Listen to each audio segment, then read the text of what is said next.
Today we'll be talking about types of current. So how many types of currents are out there that concerns to a diverse on a dive plan. So the first one will be tidal current. Tidal current affected mostly by the moon. Okay, so let's say this is Earth.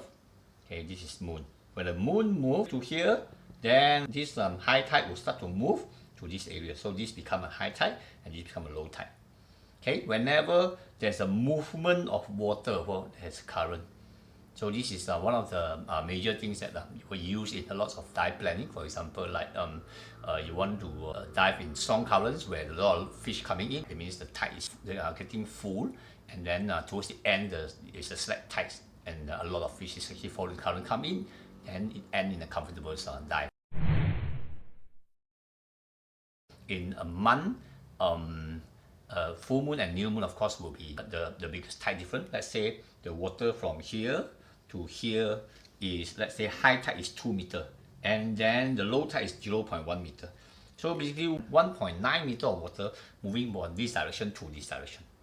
Then it depends on how long is the interval. If the interval is short, then the current is not expected to be very strong. Normally 2 days before and after new moon or full moon, okay, will be the strongest current. Okay, so you can then plan accordingly. If you don't want to dive in a strong current, then plan 7 days before and after the full moon or the new moon. So the fish is lesser. But as I said, if you are lucky, everything is guaranteed. The second one will be the through flow. Okay, the through flow, where let's say this is the dive site. Dive site is around here, and this is another dive site. You found that here have not very strong current because it's really open. And sometimes the water actually flow and then come inside here. Then this will be very strong current because it's a through flow. So water go into a smaller channel. So you got to know about the topography well. On a bigger scale, you can check on the Indonesian through flow affected by the major current. So all those small islands in the through flow will have very strong current. Okay, the next one will be surface current. So this is what happens. Surface current is caused by the wind.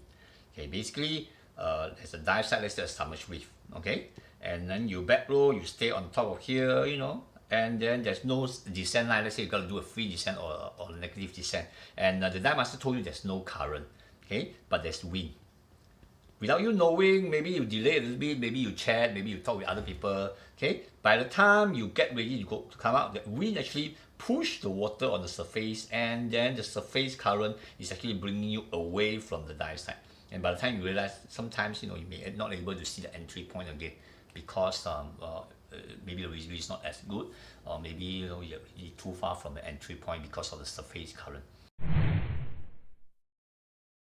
On a bigger scale, let's say the surface current caused by the trade wind means that it's a very strong and very steady wind blow for maybe weeks. Okay, then it sometimes cause up current. This is what happened. This is the surface, because the trade wind keep on blowing and blowing and blowing.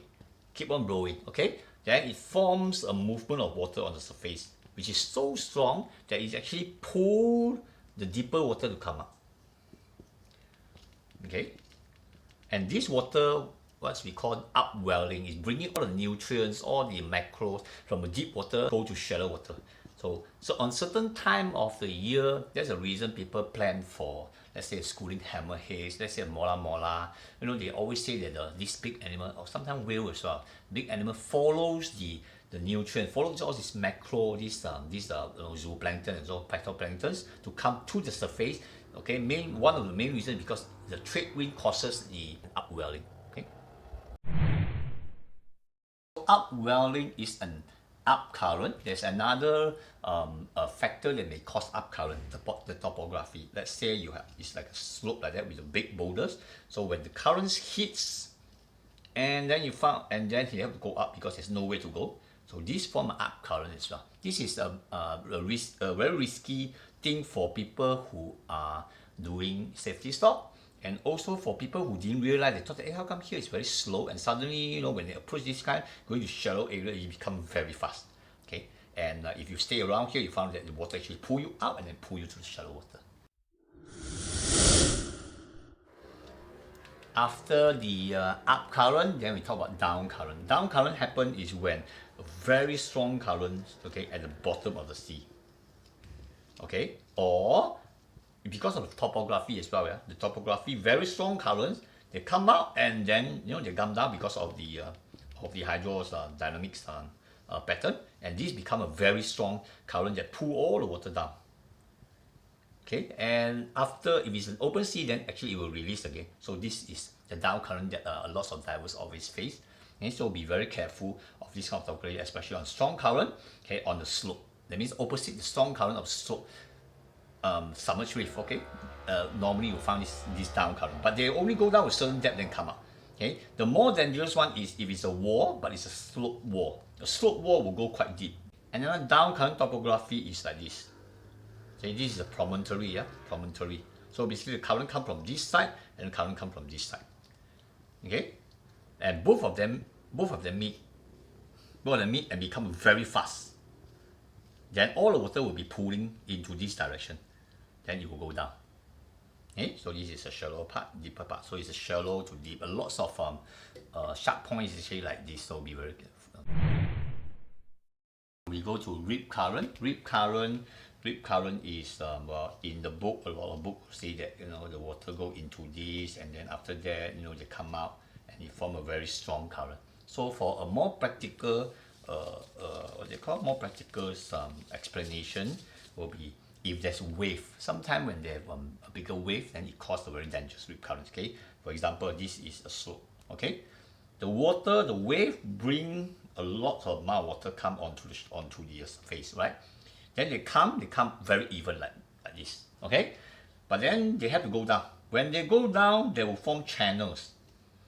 These channels will form a very strong rip current. Okay, all the water, the amount of water that go onto the surface will have to go down. So it actually will form a down current and pull you into the water. Okay, so you shouldn't fight here, because if you fight here, the next one is easy, but then another one coming in. Okay, the best is you really have to go behind. Okay, how to avoid current, that one we'll talk about next one, because this is very long. The last one will be the swell. A lot of people, when they dive in a swell area, yeah. So this is the bottom, this is a swell.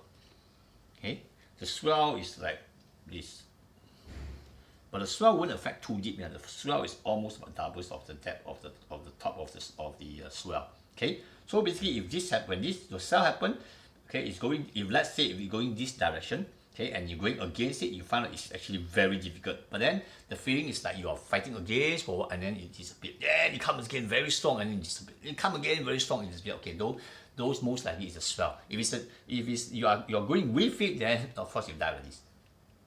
Okay, but if you're fighting against it, you find it's really difficult, and then suddenly you can go. Then strong current again. Then you wonder how come the current is like keep on like coming, disappear, coming, disappear in a very short timing. Okay, so that is actually caused by the swell. Okay, getting to know types of current, you plan with the dive master, see what type of dive that you want to do. Okay, not necessarily you want to dive only in no current places, because as I said, a lot of specific fish actually come during certain current. Okay, or big event like the shark huntings, or when it's happening. Okay, so know the currents well first, and then plan the time. Okay, then the next one we'll talk about how to handle current, to avoid, to go with it, to go against, what you should be careful. Okay, thank you.